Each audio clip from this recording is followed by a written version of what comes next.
Hey there, welcome to Wild Child Wednesday. It is mid-September and let me tell you guys, we have got so much to talk about today. I'm so excited to share with you the steps to create a backyard garden symphony. Now, I want to explain to you before we get started exactly what this symphony is that I talk about so much and that I base all of my gardens both in the garden club and in the gardens I design, as well as, of course, in my own garden. I base everything on this method of gardening, which is very intensive planting, but it has to be done in a way to where everything is just kind of working together. So I want to explain that to you real quick before we dig in. The Backyard Garden Symphony is exactly that. If you think about a symphony and you think about all of the instruments and the musicians and the sheet music and the conductor, they're all working together. So you've got your instruments, but without musicians, then you're not going to have a very pleasant sounding symphony, right? If you've got musicians and you don't have instruments, then no matter how talented they are or how capable they are of playing, the instruments are not there, which means that they're not going to have a pleasant sounding symphony. In the same way, if the conductor doesn't know how to create this beautiful picture, we're going to have problems. And the sheet music is so important. What if the notes are wrong? I want you to think about this in light of your garden in your backyard. Now, you may have never ever thought of this before. If this is your first time thinking of your garden as a symphony, I encourage you to just get creative. Get out the colored pencils, break out the sketch pad, and really just let your creativity run wild in your backyard garden plans. Because without those plans and without that creativity, there really isn't much excitement. It's impossible to actually grow all of these vegetables in the space that you have without a plan. And that creativity that you bring to the plan is really going to maximize your results this season. So you are the conductor of your backyard garden symphony. Your garden plan is your sheet music, and all the vegetables that you have growing this season or that you want to grow this season, that is your music. I want you to really think about it like that. They're all playing their part. Without the flute, you miss that high-pitched, really whistly sound. Without the drums, there's no drama. I want you to really think about that as you are planning out your symphony. You really want to have a little bit of everything. I'm going to show you just how to do that today. I want to welcome you first. I'm Kelly, and I am the founder and creator of the Wild Child Garden Co. I am the plant lady of all plant ladies. I love to grow just about anything as long as it can be grown outside. I am horrible at growing house plants. That is not my thing. But I love to grow vegetable gardens, but I don't like to stop there. I want to incorporate herbs and flowers and make this beautiful symphony inside my vegetable garden. And I love to inspire other gardeners to do the exact same thing. So I created the Wild Child Garden Club, where I coach over 100 gardeners every season with the exact same method that I am going to teach you today. I also created the Wild Child Kitchen Garden Academy, where gardeners from all over the country can learn the Wild Child gardening method and grow a symphony in their backyard garden as well. This is the exact method I teach to all of my students. It's the method I practice in my own garden, and I can't wait to share it with you today. So if you're ready, we're going to jump right in. I think this will take us about a half hour, and I'm so thankful that you chose to spend this half hour with me. Welcome in, guys. I'm so glad you're here. If you want to just jump on and say hello, that would let me know that you are here, and I'm glad that you are. I really, really think that this method is going to truly change the way you look at gardening. If you've got a garden buddy or friends on Facebook that you think would benefit from this and that maybe would like to challenge themselves, take their gardens from underperforming to overproducing, or maybe they're first-time gardeners and they really just want to go all in this season, share this video for me. Share it out, and I think that you will be able to help so many other gardeners take their garden to the next level, which is exactly what we aim to do. I want to show you that there's a huge world out there beyond acres and acres and acres of rows. Now, are we so thankful for people who can grow in that capacity? Absolutely. But man, it's fun to be able to do it in the space we have with the time they've got. Hey, Rachel.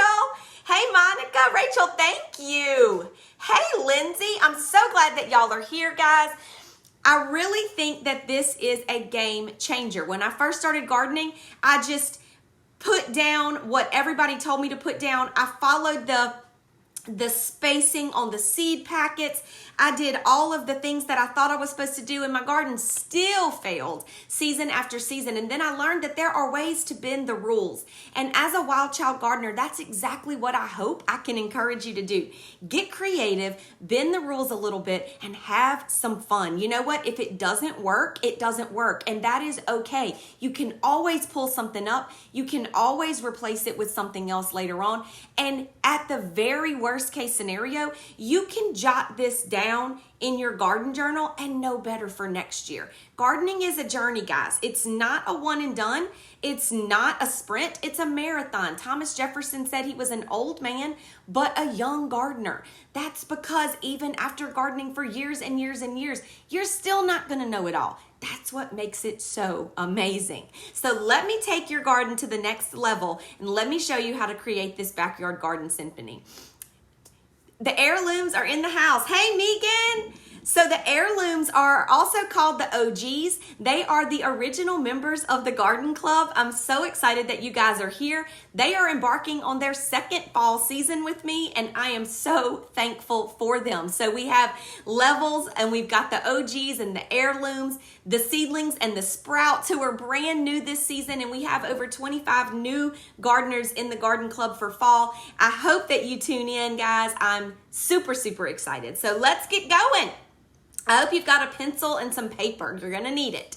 So let's create that backyard garden symphony. And step one is going to always and forever be dream of what you want to plant.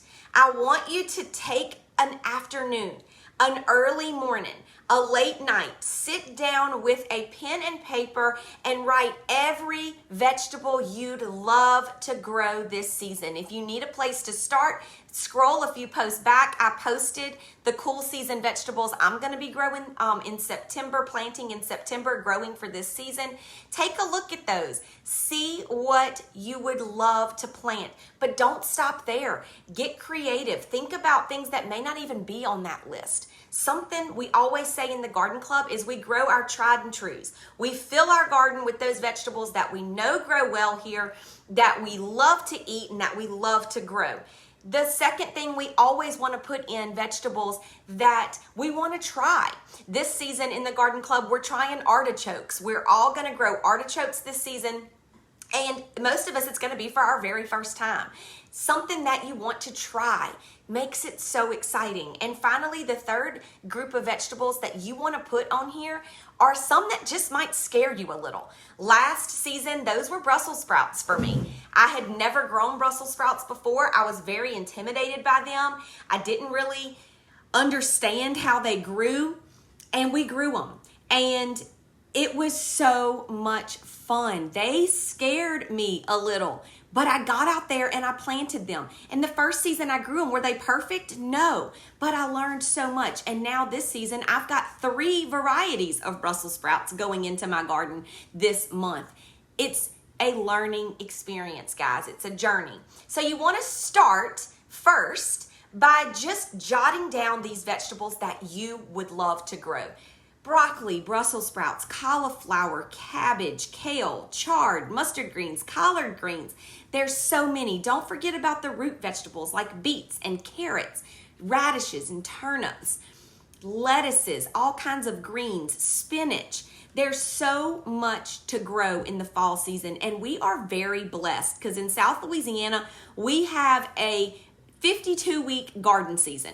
We grow 52 weeks a year. We pick 52 weeks a year here. And if you play your cards right, you can be picking a lot. So get in there and write down everything. You may not grow it all, but just dream for a minute. Allow yourself some time to just get excited about your garden. So start with vegetables, but don't stop there. Move into herbs after that. And as you start writing down your herbs and you start getting excited about cilantro and parsley and thyme and oregano, don't stop there either. Move on to flowers. What flowers grow well in the winter here? We love to grow nasturtiums, calendula. We will throw garden mums out there so fast you can't even believe it because it's lots of color, they're beautiful, and what says fall more than a garden mum? Do some research, dig in, guys, to this cool season garden and really write down what you would love to grow. You may not be able to grow them all, but remember, we're just dreaming. Once you've got your list all made up, the second step is going to be to plot your beds. Now, you may say that this is just a little too technical for you, or maybe this is a little more math than you want to put into your garden. I say nonsense. Listen how easy this is. When you plot your bed, draw your bed. If it's rectangle, draw a rectangle. If it's a square, draw a square. And then divide that bed up into square footage. So if you have an 8 by 4 foot bed, you're going to draw a rectangle and you're going to divide that rectangle eight ways this way and 4 this way, giving yourself 32 square feet. That is a fabulous place to start, and that is where everybody should start, because I am telling you, if you don't get a plan, then what's going to happen is you're going to go to the nursery, you're going to buy things that you see that they have. Some may not even be in season, some may not even be what you like. You're not going to care because you're not going to know what you have to work with. You're going to buy it, you're going to come home, you're going to plant it, and then you're going to wonder why you didn't get as much out of your garden as your neighbor did, or what you might be doing wrong, when in all honesty, you didn't do a thing in the world wrong with your garden. You just didn't have a plan. So take some time and plot your beds. Always, pro tip, always start with your must-grow vegetables. In the fall, that's typically going to be members of the brassica family, which are cabbage, cauliflower, broccoli, Brussels sprouts, and kale. Those are the big players in the fall and winter garden. So you want to start with those. If you've got several garden beds, I recommend planting 1 per bed, and then we're going to fill in with other things as we go along. But always start with those must-grow veggies. If your family is a big mustard green family, start with mustard greens. Typically, though, we start with these brassicas because they are the big stars of the show, and they're also going to require so much more space. Brassicas take 24 inches of space. That's a lot. And I think a lot of times you get that little tiny 2-inch tall transplant and you think you can just row them all in. And really, guys, if you don't space them properly, what's going to happen is you're going to end up with overgrown varieties that can't actually produce for you. If they're jam-packed into their space, broccoli and cauliflower won't produce a head. Your cabbage is going to end up looking like a Brussels sprout, and your Brussels sprouts are going to be infested with pests. Space appropriately, and those brassicas are going to need 24 inches, so give them that. You can plant them in a row along the back of the bed, the front of the bed, the middle of the bed, but I love to mix them throughout. I never do anything in a row, hardly ever, because I like the variety. And if you look at the picture that I posted earlier to invite you here today, those were purple cabbages planted all over. I love the variety that a Wild Child Garden Symphony can bring to a garden. So why plant them in a row?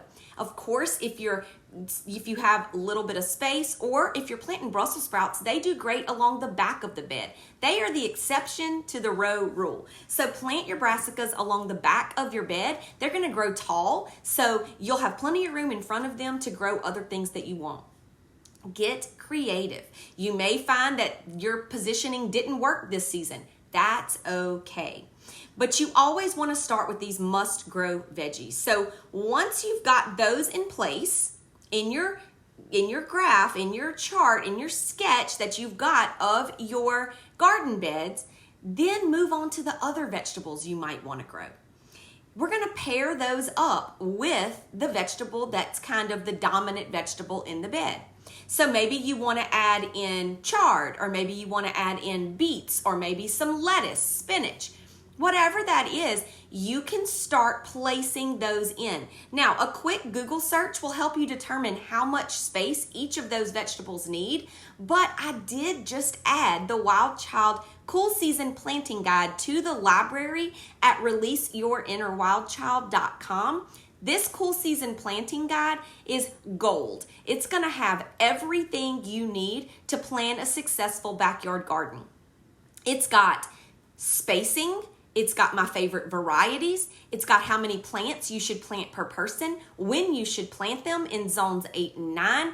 There's also a companion guide for you that's going to tell you who grows well with what, who doesn't grow well with what. There's tips on planting each vegetable. There's herbs and flowers that I love to incorporate into the cool season. Guys, it's garden gold. If you go to the library and upload this guide, you are going to use it season after season after season. It's just for fall and winter, or the cool season as we call it in the garden club. But I'm telling you, you will pull it out year after year. It has everything you need to know to create this backyard garden symphony.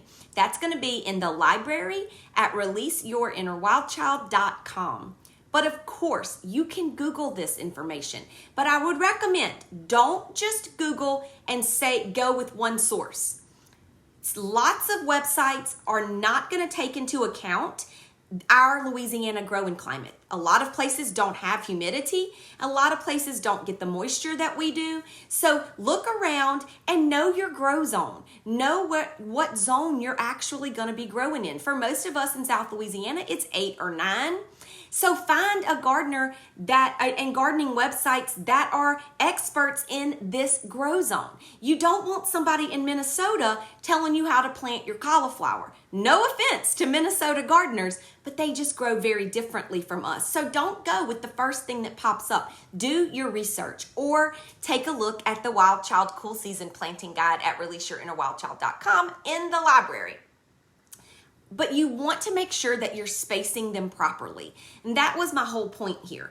If you space your broccoli and cauliflower 10 inches apart, yeah, you're going to be able to plant twice as many broccoli and cauliflower. But listen, guys, if you've gone away, come back to me.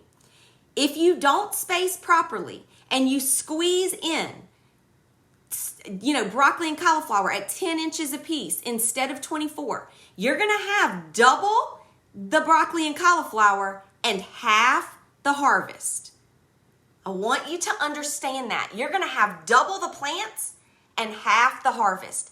It's not worth it. Know your spacing on some of these big bully vegetables and give them what they want. Then come in and fill in your holes, starting with other vegetables that you want to grow. Companion planting, that's what we call this. And in the garden club, we do it so well. We intensively companion plant, and that means that we are willing to take some risk. We're willing to plant things together all throughout a bed. We'll put beets right next to lettuce. We'll put chard right behind spinach. We will work within our bed and the space that we have. We'll take risk. We'll get creative, and I'm telling you, we will get twice as much harvest as someone who just plants that one vegetable in that bed. Not only that, but your broccoli and cauliflower and cabbage and Brussels sprouts, they're going to take 60 days to grow. Lettuce, 2 weeks. Radishes, 2 weeks.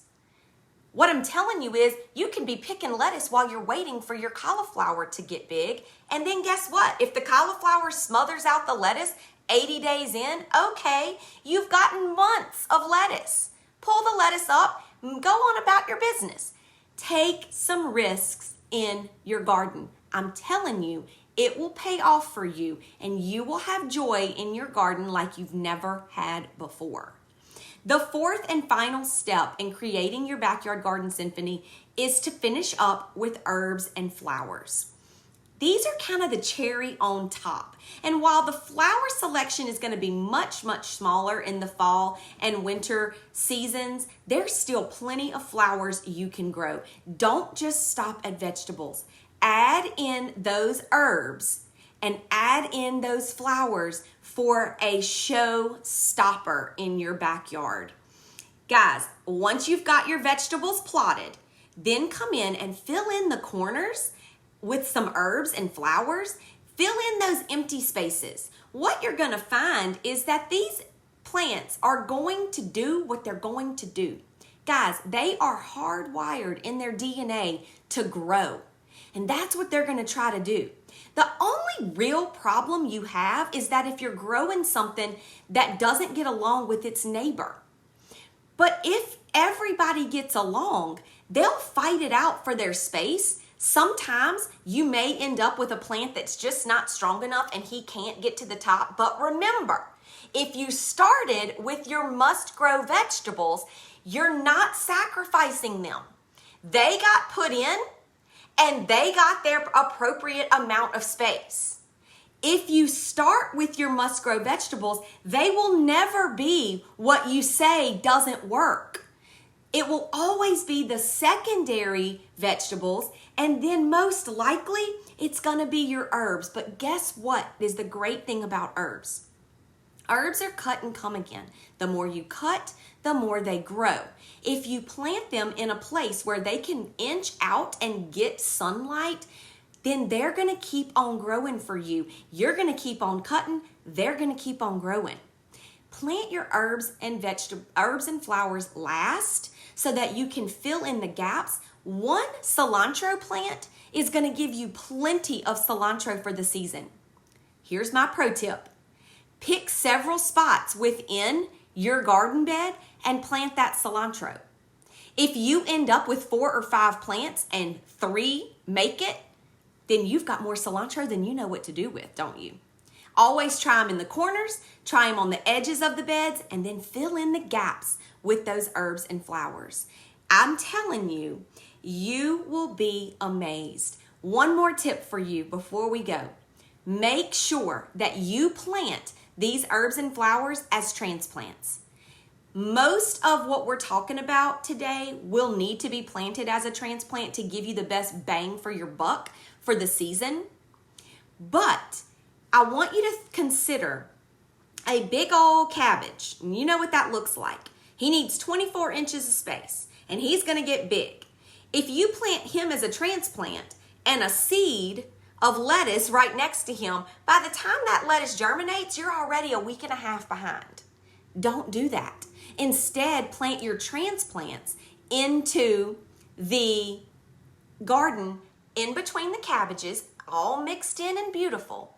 And what you're going to find, guys, is that when you plant them as a transplant, you're picking lettuce, you're cutting lettuce 2 weeks after you get it in the ground.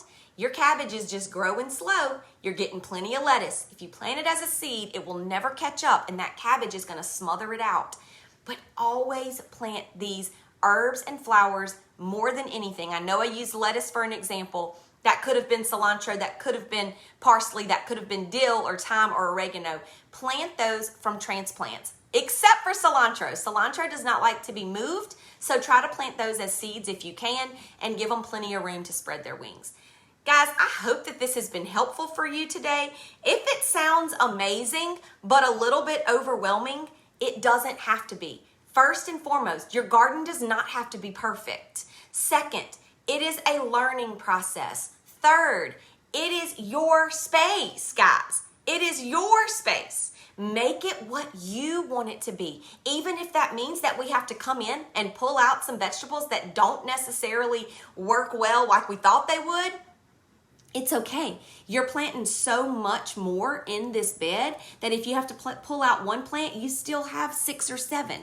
And that brings me to my final point. If this is overwhelming for you and if you're thinking, I want to do this so bad, but I don't even know where to start, I've got the answer for you. You can go to releaseyourinnerwildchild.com/plans. And I am going to take all of the work out for you. I am starting today. The cabbage bed has been uploaded, but starting today, I am uploading print and plant vegetable garden plans for you for the cool season. Starting with the cabbage plan that's already there today, it is going to give you the plan, it's going to give you the vegetables that you need, the herbs that you need, the flowers that you need, the spacing, how many of each you need so that you have a little shopping list to take with you to the nursery. And I have notes in every plan for what you can substitute, what you may want to do if if you've got this and you don't want this, how to work that out. That's all going to be included for you. There are notes there, and it is really just that simple. You print and you plant. Your plan is done, and it's guaranteed to be a backyard garden symphony that you will love all season long.